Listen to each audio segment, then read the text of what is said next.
Welcome back, folks, for the second in our series of air conditioning side chats about economic terms that you might be hearing on cable TV, some of which can cause great hardship and misunderstanding and a lot of confusion to the average fixed income investor.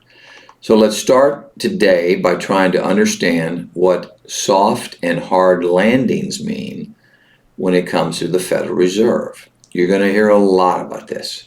In our current economic environment, the real question is whether or not the Fed will raise interest rates too high and too much or too fast, or will they be able to raise them just enough to help slow down inflation that we're all experiencing without putting the economy into recession. If the Fed raises rates too slowly, in theory, inflation could potentially spiral out of control. Now, that's not going to happen. If they should raise rates too quickly, inflation could dramatically decrease, but the economy, in theory, could be put into a recession. Now, most economists that I follow are not calling for a recession, especially in this country.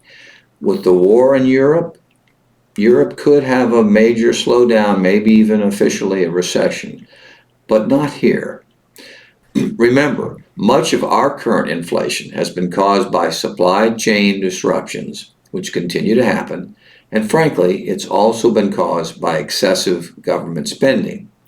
In my opinion, the rising cost of energy and commodity prices have been caused by suspect policy decisions both in Washington and in the other Western capitals around the world, especially when it comes to energy, and it has definitely been exacerbated by the war in Ukraine.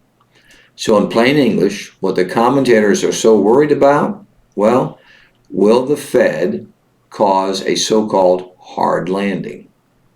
Again, this can be defined as something that occurs when the Federal Reserve or central bank raises short-term rates too quickly and too high for too long, thus causing a real slowdown in the economy and ultimately a recession.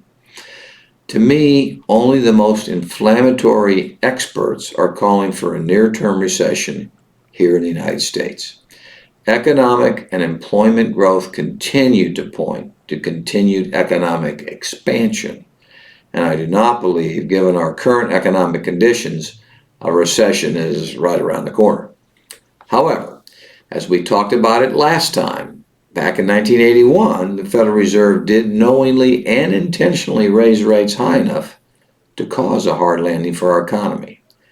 This led to a recession that lasted from 81 through 1982. In hindsight, maybe that was necessary to control the high rate of inflation that was occurring at the time. But as I said in the previous video, today's Fed wants no part of being responsible for causing a recession. So as the Federal Reserve raises rates this spring and summer to fight inflation, we'll all have to wait and see how much of it the economy can take. In my opinion, these short-term overnight bank rate increases, not accompanied by increases in your interest rate at the bank, should not derail the U.S. economy at this time. I also believe that this Federal Reserve is flexible enough in their policy to limit the rate hikes the market is anticipating if the economy does slow down more than expected, or if inflation does subside throughout the course of the year.